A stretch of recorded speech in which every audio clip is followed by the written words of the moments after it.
భక్తి టీవీ ప్రేక్షకులకు నమస్కారం. రుద్రాక్షల సందేహాలు కార్యక్రమానికి స్వాగతం. నాటి కార్యక్రమంలో మనతో పాటు ఉన్నారు ప్రముఖ రుద్రాక్ష నిపుణులు, వేదగణిత శాస్త్రవేత్త, ఎన్నో జాతీయ అంతర్జాతీయ బలగ్రహీత డాక్టర్ పాండురంగరావు గారు. రుద్రాక్ష ధారణకు సంబంధించిన ఇంకా వారం రోజుల్లో మనం న్యూ ఇయర్లోకి వెళ్ళిపోతున్నాం కాబట్టి కొత్త సంవత్సరంలో చాలా మంది కూడా రుద్రాక్ష ధారణ చేయాలనుకుంటారు. అసలు రుద్రాక్ష ధారణకు సంబంధించిన ఎటువంటి వాటి గురించి ఏ విశేషాలు తెలియకున్నా కానీ వాటి గురించి తెలియాలి అండ్ న్యూ ఇయర్లో మేము అనుకున్నవి సాధించాలి, రుద్రాక్ష ధారణ చేస్తే మంచిది అని అనుకునే వాళ్ళు స్క్రీన్ మీద నంబర్స్ నోట్ చేసుకోండి. ఎటువంటి రుద్రాక్ష ధారణ చేస్తే బాగుంటుందో గురుగారి మాటలో మీరే తెలుసుకోవచ్చు. ఓం నమ శివాయ గురుగారు. ఓం నమ శివాయ.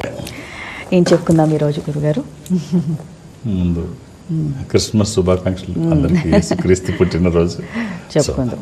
తర్వాత మనకేం ఇబ్బంది ఏం లేదు, ఏ మతమైనా మంచిని బోధించే ఏ మతమైనా సమ్మతమే. సో భగవద్గీతలో స్థితప్రజ్ఞత అంటాడు కృష్ణుడు, అర్జునుడిని స్థితప్రజ్ఞుడు అంటాడు. అంటే ఏమిటి అన్నానికి, వ్యాస భగవానుడికి ఒక కొడుకు పుడతాడు సుకుడు అని. సుకుడు వ్యాస భగవానుడికి సుకుడు అని కొడుకు పుడతాడు. ఆ కొడుక్కి అన్ని బుద్ధులు, నీతి నియమం అన్నీ నేర్పుతాడు. మంచి చెడ్డ అన్ని బుద్ధులు వ్యాసుడి దగ్గర నేర్చుకోవడానికి తక్కువే ఉంటుంది. ఆయన భగవానుడు, సాక్షాత్తు శ్రీ మహావిష్ణువు అవతారం. ఆ సుకుడికి రానిది ఏముంటుంది, అన్నీ నేర్పిన తర్వాత నాయన జనక మహారాజు దగ్గరికి వెళ్ళి మిగిలిన విద్యను నేర్చుకో అంటాడు. జనకుడి దగ్గరికి బయలుదేరుతాడు సుకుడు. బయలుదేరి వెళుతుంటే అప్పుడు తెలుస్తుంది, తనతో కబురు చేస్తాడు, నా కొడుకు వస్తున్నాడు, కొంచెం అతనికి తెలియజేయి. అది దగ్గరకు వస్తున్నాడని తెలుసుకొని అందరికీ కబురు చేస్తాడు. తన సైనికులకి సేనాపతులు వాళ్ళకి సైకి చేసి సుకుడు వస్తున్నాడు, సుకుడిని లోపలికి రానియకండి, అక్కడే నిర్బంధించండి, అక్కడ అటకాయించండి, లోపలికి రానియకండి అంటే అక్కడే ఆపేస్తారు సుకుడిని. ఆపేసిన తర్వాత 3 రోజులు అసలు తిండి తిప్పులుండే ఎవరు పట్టించుకోడు, ఏమి అసలు పెడితే పెట్టారు లేకపోతే లేదు. ఒక మనిషిలా కాదు, జంతువులకు కూడా చూడాలి సుకుడిని వీళ్ళందరూ. తర్వాత 3 రోజులు అయిపోయిన తర్వాత 4వ రోజు సర్వలాంఛనాలతో, రాజలాంఛనాలతో, అసలు ఇది ఇలా ఉంటుంది, సుఖము భోగము అనేది ఇలా ఉంటుందని సర్వ మర్యాదలతో సుకుడిని లోపలికి తీసుకొచ్చి 8 రోజులు తనకి ఈ అన్ని పరిచర్యలన్నీ చేసి సుఖం అంటే ఏమిటో చూపిస్తారు. చూపించిన తర్వాత అప్పుడు 8 రోజులు అయిపోయిన తర్వాత గమనిస్తే ఈ 3 రోజులు తిండి తిప్పలు లేకుండా నానా బాధలు ప్రశ్నలు పట్టించుకోకపోయినప్పుడు ఎలా ఉన్నాడో, ఇన్ని భోగాలు చూపించిన 8 రోజులు కూడా అలాగే ఉన్నాడు. ఎక్కడా తన ముఖంలో కానీ, తన ప్రవర్తనలో కానీ, తన మాటలో కానీ, తన వర్చస్సులో కానీ ఎక్కడా తేడా కనిపించలేదు. అప్పుడు జనకుడు పిలిచి, నాయన ఇగో ఇక్కడ బయలుదేరు. ఎక్కడ బయలుదేరాలి? అప్పుడు ఏం జరుగుతోంది, ఆ మహల్లో బ్రహ్మాండమైన సంగీత కచేరీ జరుగుతోంది. వీణుల విందైనటువంటి ఆహా, ఎవరైనా ఆహా అనిపించేటట్టు కచేరీ జరుగుతోంది. తర్వాత అప్సరసలు నృత్యం చేస్తున్నారు. ఒక పక్క వాళ్ళు వయలు, అందం, భంగిమలు చూస్తుంటే ఎవరైనా ఇలా తల తిప్పుకోలేని పరిస్థితుల్లో అందగత్తెలందరూ నృత్యం చేస్తున్నారు. గానా భజానా నడుస్తోంది, నృత్యం నడుస్తుంది, సంగీతం నడుస్తోంది. ఆ భవనం అంతా కూడా అలాగే ఉంది. అది కన్ను ఇలా తిప్పుకోలేమన్నమాట దృష్టి. ఒక పాత్ర తీసుకొచ్చి ఈ పాత్ర నిండా అంచు వరకు పాలు, అంటే చివరి అసలు ఎక్కడ గ్యాప్ లేకుండా దాని నిండా పాలు పోసి 7 సార్లు ఈ మొత్తం భవనం ప్రదక్షిణం చేసి రమ్మంటాడు. ఒక్క చుక్క పడకూడదు అంటాడు.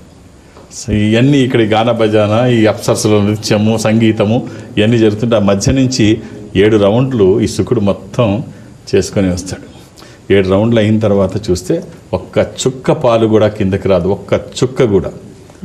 అప్పుడు అంటాడు, నాయన ఇంకా చాలు, నీకు నేను నేర్పేది ఏమీ లేదు, నీకు తెలిసిందే నేను చెప్పాలి తప్ప నీ తండ్రి దగ్గర నేర్చుకున్నది నువ్వు స్వయంగా అలవర్చుకున్నది, మించినది నా దగ్గర ఏమీ లేదు.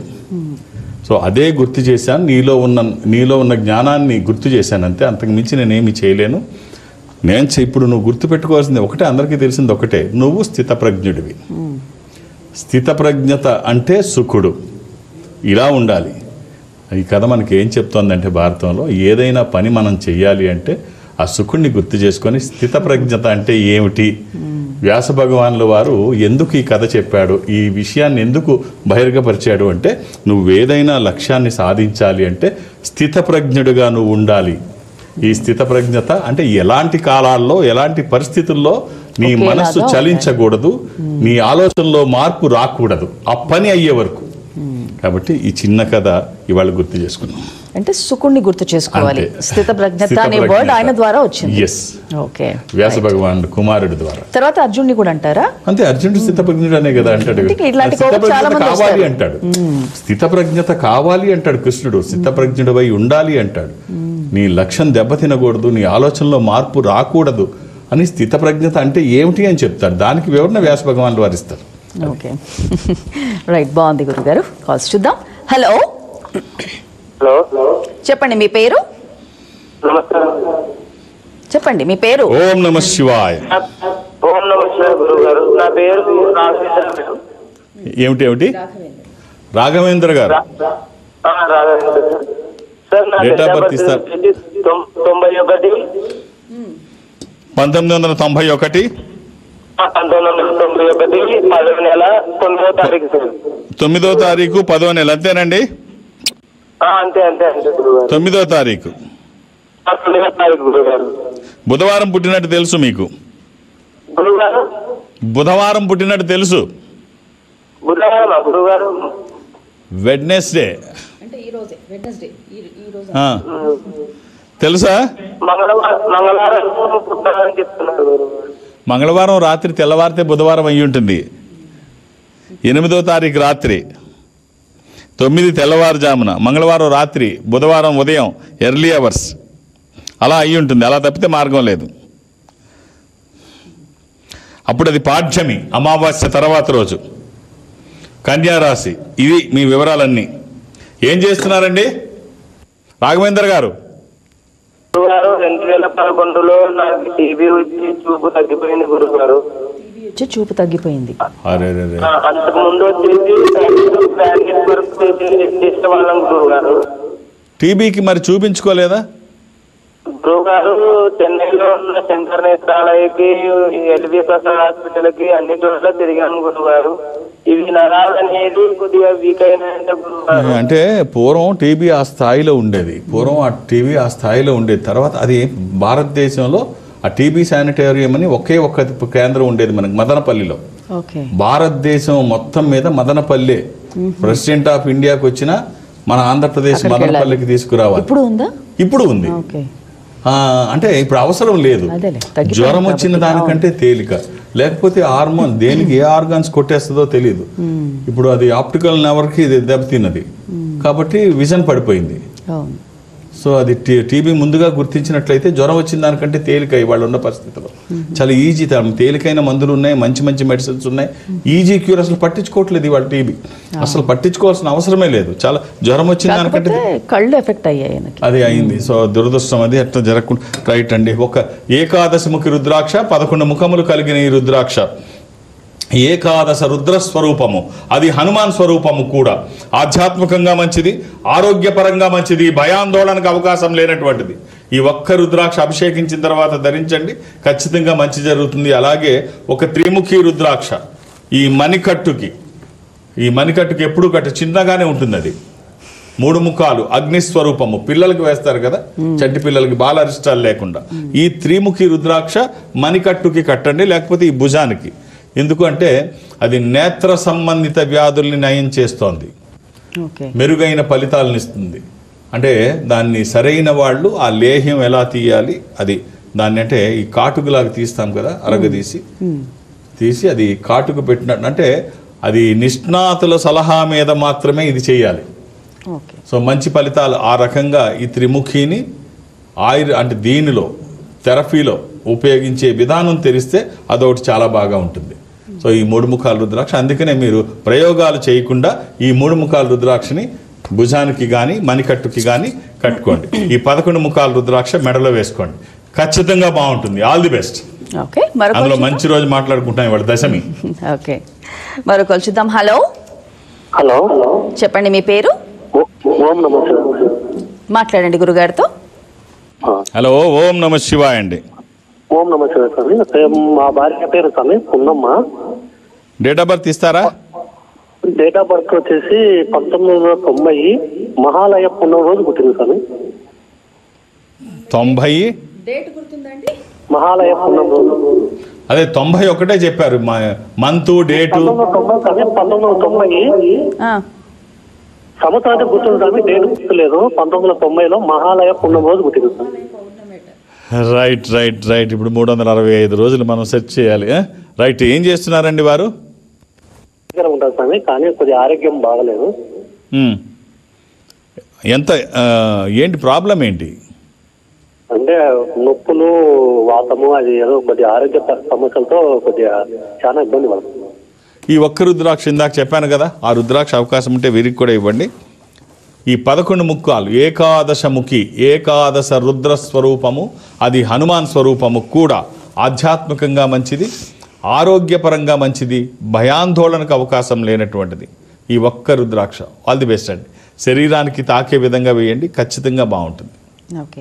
ఇలా చాలా మంది దగ్గర కూడా డేట్ ఆఫ్ బర్త్ ఉండదు కదా గురుగారు, అంటే వాళ్ళు ఎలా చూసుకోవాలి? డేట్ ఆఫ్ బర్త్ లేకపోతే రుద్రాక్ష ధారణ చేయకూడదని ఏం లేదు. జాతక ప్రకారంగా జాతక ప్రకారం ఉంటే చూస్తాము.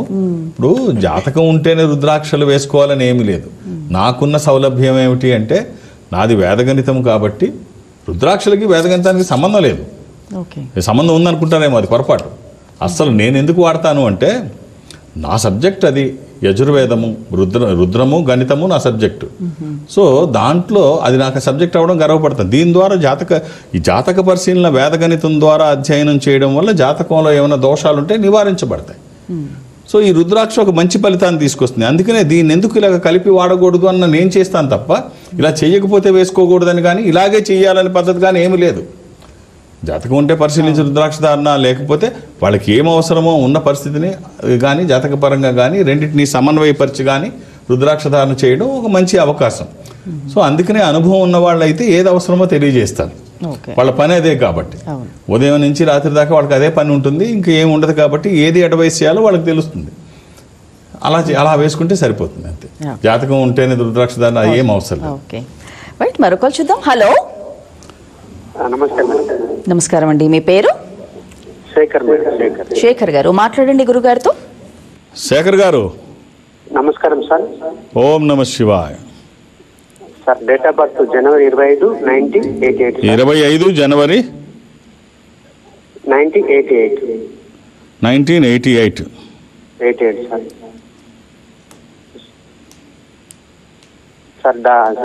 ఇది సోమవారం నాడండి మీరు పుట్టింది, సోమవారము. అవును సార్, అవును సార్. ఏం చేస్తున్నారండి? ఇది షష్ఠి, శుక్లపక్షము, శుద్ధ షష్ఠి. డాన్సర్ సార్ నేను. అది మామూలుగా అమౌంట్ వస్తున్నాయి సార్, ఆర్థికంగా. ఏం చేస్తారు? నిలబడలేదు సార్. Dancer sir. డాన్సర్. క్లాసికలా, వెస్ట్రనా?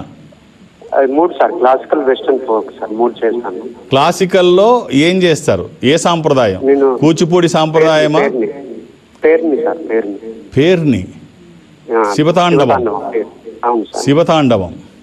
అవును సార్. అది చాలా మంది కలిపి చేస్తారు కదా. ఈ సాంప్రదాయం కూచిపూడిలోదే కదా, పేర్ని కూచిపూడిలోదే కదా సార్. ఆంధ్రనాట్యం సార్, రుద్రమ్మదేవి కాలం. పేర్ని శివతాండవం కూచిపూడి గ్రామంలో పుట్టిందే కదా. అవును సార్, అవును సార్. రీసెంట్ గా డెవలప్ చేసిందే కదా. అవును సార్, అవును సార్. 16 మంది కలిపి చేస్తారు కదా. అవును సార్, అవును సార్. మొత్తం శరీరం అంతా ఇదైపోతుంటుంది, స్టేజ్ మొత్తం పగిలిపోయేటట్టు ఉంటుంది మొత్తం అందరూ కలిపి చేస్తే. పేరుని ఒక్కసారి చేస్తారు, అందరూ జెంట్సే చేస్తారు. కూచిపూడి సాంప్రదాయంలో ఒక సాంప్రదాయం పేరుని శివతాండవం. దాన్ని ఒక ప్రత్యేకించి ఆయన కనుక్కున్నది ఈ మధ్యన రీసెంట్గా దాన్ని రూపొందించింది. అది మామూలుగా దీనికి దానికి అంటే వేగంలో ఎక్కువ. ఇప్పుడు జతులు తదీం ధీం తననా జతులు మర్చిపోతున్నా, ఎప్పుడో చిన్నప్పుడు దాన్ని వేగవంతం చేస్తారు అంతే. అదొక ప్రక్రియ. ఈ సాంప్రదాయాలు కూచిపూడి సాంప్రదాయం. తిల్లానా ఉందనుకో, తదీం ధీం తనన తోం తన తదీం ధీం తనన, దీన్ని ఇంకొంచెం వేగవంతం తిల్లానా అలా. సో ఆ సాంప్రదాయం గురించి మనం మనం మాట్లాడడం బాగోదేమో, ఏదో కొంత నేర్చుకున్నాం కాబట్టి. రైట్ అండి, బాగుంది. ఈ పేరుని సాంప్రదాయం గురించి చాలా మందికి తెలియదు అసలు ఇలా ఉంటుంది అని కూడా. చాలా అద్భుతంగా ఉంటుంది. ఊర్లలో ఉంటుంది, ఇక్కడ సిటీస్ ఉంటుంది. అది చేస్తూ ఉంటే ఇంతమంది ఒక్కసారి శివతాండవం చేస్తూ ఉంటే ఒళ్ళు గగురుపడుతుంటుంది. అసలు వాళ్ళు చేస్తూ ఉంటే మొత్తం బాడీ అంతా తడిచిపోతుంది, చెమటతో మొత్తం తడిచిపోద్ది. చలికాలంలో కూడా అసలు ఒళ్ళు పులిసిపోద్ది అనమాట. అసలు ఆ శివతాండవం ఆ వేగానికి, అంతేనా అండి? అంతే సార్, అంతే. ఆ వేగానికి అసలు మనుషులన్న వాళ్ళు ఎవరు చేయలేరు. అలా ఉంటుంది. మొత్తం అందరూ ఒకేసారి చేస్తారు. బాగుందండి. ఓ మంచి రుద్రాక్ష చెప్తాను, వీలైతే వేసుకోండి. ఒక ద్వాదశముఖి రుద్రాక్ష, 12 ముఖములు కలిగిన ఈ రుద్రాక్ష ద్వాదశ ఆదిత్య స్వరూపం, అంటే సూర్య స్వరూపం. ఉన్నతమైన స్థితి కోసము, అనారోగ్య సమస్యలు లేకుండా బ్రైట్ ఫ్యూచర్ కోసం. ఆల్ ది బెస్ట్ అండి. ఆ ఒక్కటి వేసుకోవడానికి ట్రై చేయండి. అది కుదరకపోతే ఏకముఖి కూడా వేసుకోవచ్చు. 12 ముఖాలు డైరెక్ట్ సూర్య స్వరూపం అయితే ఏకముఖికి అధిపతి గ్రహం సూర్యుడు. అలా అని ఏది పడితే అది వేసుకోకండి. రుద్రాక్షలో 100కి 99 నకిలీయే ఉంటాయి. ఒక్కటైనా వేసుకొని చూడండి. అది ఇందులో ప్రధానంగా ఆ మేకప్లో ఆ త్రినేత్రం పెద్దగా వేసుకుంటారు వీళ్ళు, 3వ నేత్రం, ఆ జ్వాలా నేత్రం కనిపించే విధంగా. రైట్. అందుకనే ఏకముఖి వేసుకుంటే అవకాశం ఉంటే వేసుకోండి చిన్నగా. రైట్. క్యాంప్స్ గురుగారు రేపటి విషయం రేపు రాజమండ్రి, రేపు రాజమండ్రిలో ఉంటాను ఉదయం నుంచి మధ్యాహ్నం వరకు. సో మీరు ఇబ్బంది పెట్టకండి, రేపే వెళుతున్నాను. ఒక్కొక్క పేరే నమోదు చేయించండి. ఇది ఎమర్జెన్సీ కాదు, మళ్ళీ చెప్తున్నాను. మళ్ళీ నేను వచ్చినప్పుడు ఎప్పుడైనా చూడొచ్చు. మీరు 2-3 పేర్లు వేరు వేరు ఫోన్లతో చేస్తున్నారు, అది నాకు ఇబ్బంది అవుతుంది, మీకు కష్టం అవుతుంది. అలా చేయకండి. నేను ఒక్కటే చెప్తాను, నాకు సమయం ఇస్తే ఖచ్చితంగా మీరు ఊహించిన దానికంటే బాగా అనలైజ్ చేయడానికి ట్రై చేస్తాను. నా మీద నాకు నమ్మకం ఉంది, నా సబ్జెక్ట్ మీద నాకు నమ్మకం ఉంది, నేను చేయగలను. ఇప్పుడు ఇందాక అడిగిన దానికి జాతకం ఉంటేనే ఉంటుందా అని చెప్పడానికి ఇక్కడ ఇప్పుడు ఇంతమంది సెలబ్రిటీస్, అంటే గొప్పగా నేను ఎప్పుడు చెప్పలేదు, ఇంతమంది సెలబ్రిటీస్ నా దగ్గరికి రాని వాళ్ళు ఎవరు? క్రిస్టియానిటీలోని ఇస్లాంలో కూడా వస్తుంటారు అప్పుడప్పుడు, అది వేరే. అంటే హిందూయిజంలో ఇంచుమించుగా అందరూ వస్తారు, అందరూ వస్తారు. సో ఇంతమంది సెలబ్రిటీస్లో చాలామందికి 90% తప్పేం కాదు ఇది. ఒక 10% మాత్రమే ఎడ్యుకేటెడ్ ఉంటారు. 90% చాలా వరకు విద్యాపరంగా తక్కువే. వాళ్ళు ఎవరికి డేట్ ఆఫ్ బర్త్లు కూడా ఉండవు. వాళ్ళందరూ రుద్రాక్ష ధారణ చేశారు, మంచి పొజిషన్లో ఉన్నారు దేశంలో. నేను గర్వంగా చెప్పగలను. ఇది వాళ్ళ దగ్గరికి వచ్చిన తర్వాత, ఈ దైవికమైన సంపద వాళ్ళ దగ్గరికి వచ్చిన తర్వాత వీళ్ళు ఆ స్థాయిలో ఉన్నారని బలంగా చెప్పగలను. సో కాబట్టి డేట్ ఆఫ్ బర్త్ అక్కర్లేదు, అర్థం చేసుకోండి. నాకు సమయం ఇవ్వండి, నేను ఖచ్చితంగా మీకు ఉపయోగపడే అడ్వైజ్ అయితే నేను చేస్తాను. మీరు అలా తొక్కిసలాట కింద ఉంటే నేనేమీ చేయలేను. నాకు కావాల్సింది సంఖ్య కాదు, సమయం ఇవ్వండి. బాగా అనలైజ్ చేయడానికి ప్రయత్నం చేస్తాను. ఏ రుద్రాక్ష ధారణ చేస్తే ఉన్న స్థితి నుంచి ఉన్నతంగా ఎదగడానికి అవకాశం ఉందో తెలియజెప్పే ప్రయత్నం చేస్తాను. రాజమండ్రిలో రేపు ఉదయం నుంచి మధ్యాహ్నం వరకు ఉంటాను. ఒక్కొక్క పేరే నమోదు చేయించండి. అలాగే హైదరాబాద్లో అయితే శని ఆదివారాలతో కలిపి అన్ని రోజులు హైదరాబాద్లోనే ఉంటాను. నన్ను కలవడానికి ఎవరికి అపాయింట్మెంట్స్ ఏమీ ఉండవు, అసలు పేర్లే నమోదు చేసుకోరు, అపాయింట్మెంట్ ఇవ్వరు. అలాగే రికమెండేషన్స్ ఏమీ నేను తీసుకోను. నన్ను కలవడానికి ఇవేమీ అవసరం లేదు, నేను ఉన్నప్పుడు వస్తే చూసేస్తాను. అలాగే దూర ప్రాంతాల నుంచి కూడా ఇక్కడ వరకు రావాల్సిన అవసరం లేదు. మీరు ఎక్కడ ఉన్నా అక్కడ ఈ సంస్థకి దగ్గరగా ఉంటే, ఈ సంస్థ అన్ని చోట్ల ఉంటుంది. అంటే అది చెన్నై కావచ్చు, బెంగళూరు, విశాఖపట్నం, విజయవాడ, తిరుపతి, రాజమండ్రి, శ్రీశైలం, వేములవాడ, కాళహస్తి, ఇలా ఎక్కడైనా ఈ సంస్థకి దగ్గరగా మీరుంటే మీరు అక్కడికి వెళితే వాళ్ళు ఒక స్పెషల్ స్క్రీన్ ముందు అటు మిమ్మల్ని ఇటు నన్ను పెట్టి ఎదురుబదురుగా పెట్టి మాట్లాడిస్తారు. మాట్లాడే ప్రయత్నం నేను చేస్తాను. ఆ విధంగా నన్ను కలిసి మాట్లాడినా, డైరెక్ట్గా హైదరాబాద్ వచ్చి నన్ను కలిసిన ఒక్క డేట్ ఆఫ్ బర్త్ చూసే అవకాశం ఉంటుంది. అర్థం చేసుకోండి, ఇంతవరకు నా మీద ఉంటుంది కాబట్టి సహకరించండి. అలాగే రేపే రాజమండ్రి, అర్థం చేసుకోండి, ఒక్కొక్క డేట్ ఆఫ్ బర్త్. రైట్ గురుగారు, మరో కాల్ చూద్దాం. హలో అమ్మా, చెప్పండి మీ పేరు? మాట్లాడండి అమ్మా. ఓం నమ శివాయ. చెప్పండి, డేట్ ఆఫ్ బర్త్ చెప్పండి. Date of birth October 28, 1987. 28 October 1987. Okay, 1987 అమ్మా. అవునవును అమ్మా, బుధవారం పుట్టినట్టు తెలుసా అమ్మా? తెలుసండి. ఎవరిది ఇది? నాదేనండి. ఏం చేస్తున్నారమ్మా? హౌస్ వైఫ్ అండి. రైట్. మీ వారు ఏం చేస్తున్నారు? ఎంతమంది పిల్లలు మీకు? సాఫ్ట్వేర్ ఇది జాబ్. షష్ఠి శుక్లపక్షము శుద్ధ ఏమ్మా? ఒక అబ్బాయి, ఒక అమ్మాయి. ఇది ధనుర్రాశి, షష్ఠి శుక్లపక్షము, బుధవారము. అమ్మ, ఒక్క నవముఖి రుద్రాక్ష. ఇది అమ్మవారి స్వరూపం. సూత్రాల్లో వేసుకుంటే మధ్యలో కాకుండా ఆ పక్కన కానీ ఈ పక్కన కానీ వేసుకోండి, శరీరానికి తాకే విధంగా 24/7 ఎప్పుడూ వేసుకోవచ్చు, ఎలాంటి నియమాలు లేవు. ఈ నవముకి అమ్మవారి స్వరూపం ఓ రక్షణ కవచమే. ఇది ఉన్న తర్వాత, ఇది రాకముందు మీరు ఎలా ఉన్నారు, వచ్చిన తర్వాత ఎలా అంటే ఇది రాగానే పైనుంచి కన్నం పడి డబ్బు పడుతుంది మీ ముందని నేను చెప్పను. వెలకట్టలేని ఆ ఫలితం మీరు వేసుకున్న తర్వాత మీరు చూస్తారు, అంత బాగుంటుంది. ఓ మామూలు రుద్రాక్షే. అవకాశం ఉంటే వేసుకొని చూడండి అమ్మా. 24/7 ఎప్పుడు వేసుకోవచ్చు, ఎలాంటి నియమాలు లేవు, శుభం. రైట్ గురుగారు, ఇక మనం భారతం గురించి మాట్లాడుకుంటే అంటే కర్ణుడి గురించి చాలా గొప్పగా చెప్తుంటారు. ఆయనంత ఉత్తముడు లేడు, ఆయనంత నిజమే. అంటే అంత గొప్పగా చెప్పుకునే వ్యక్తి చెడు సావాసం ఎలా చేశాడు, ఎందుకు చేశాడు? కూడా ఏదో పొరపాటు మాట్లాడబోతే ఒక్క పదం వస్తే కృష్ణుడు మాట్లాడినీయుడు, తగ్గు అర్జున ఆగు మాట్లాడొద్దు అంటాడు.